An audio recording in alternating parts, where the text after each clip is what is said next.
I was miserable in my life. I didn't like waking up. I ain't have no purpose. I ain't know what I was supposed to be doing. On October 8th, 1985, I walked in a comedy club for the first time. Signed up for the following week. The following week, a girl took me down there. She said, you got to go to comedy club. You the funniest person I've ever met. I never even heard of comedy clubs. I'm 27. I walked in a comedy club. I signed up for the following week. I'm gonna sit here and learn. I knew I was funny. I just didn't know what to do with it. They had 10 acts go up. 9 of them went up. I didn't laugh at one joke. I was just sitting there just, man, I wish that was me. Man, they should have said this. Every joke they told, I knew the punchline before they said it, and I wrote a better punchline in my mind, what they should have said. It got to guy number 10, they called his name, he wasn't there. They said, well, he's not here, we're gonna go to next week's list. Steve Harvey, where are you? Long story short, I won amateur night that night. I won $50. It was a 45-minute drive to my house with this girl named Gladys. I cried 45 minutes. She said, what you crying for? It ain't but $50. I said, no, you don't even understand. I was born tonight. I now know what I'm supposed to do. I went to work the next day, October 9th, and quit my job.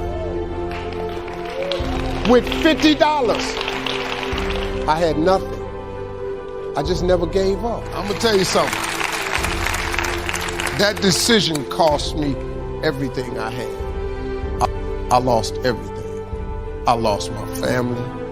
I lost friends. I lost everything. I became homeless. I lived in a car for 3 years. But I just saw this, I saw this vision. I just pursued it. I said, wow, that's it. You have to take chances in life. Life is about risk. If you play it safe in life, you ain't gonna have much of a life. If you play it safe, you won't have much of a life. Life is risk. It takes courage to pursue your dream. Now, it's gonna cost you something. Most people are not willing to pay what it costs to go after your dream, because you're gonna have to hurt a little bit. And most people don't like being uncomfortable. If you don't wanna be uncomfortable, please do not pursue success, because success is a very uncomfortable feeling. And I just learned to be comfortable being uncomfortable.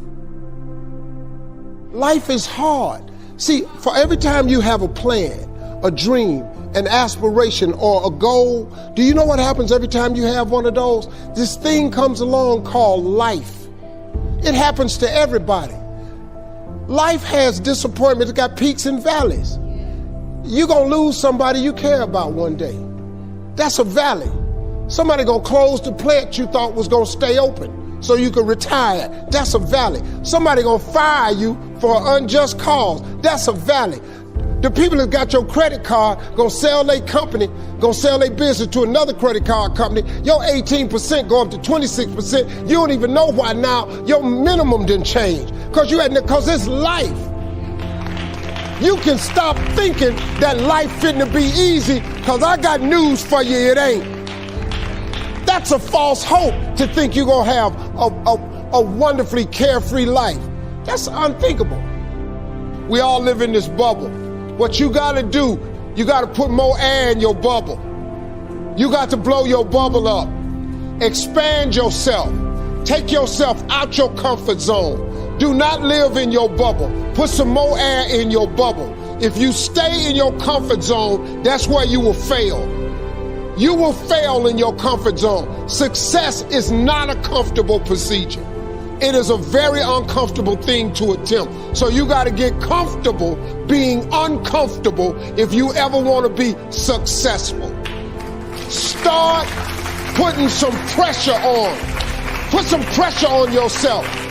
Get out here and get about it. Look, I'd love to sugarcoat this thing for you.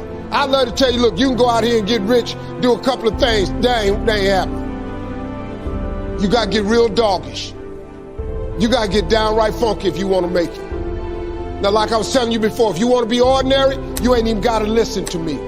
Just go on about your business. If you think ordinary's cool, ain't no problem. It's some really, really wonderful, ordinary people. But if you are sitting in this room and you have extraordinary aspirations, then you're going to have to do extra. You put extra on top of ordinary and you come up with extraordinary. It's no other way. I'm sorry, but here's the fact. All of you have extraordinary capabilities. All of you. You have to decide if you are willing to do the things to put you in that category.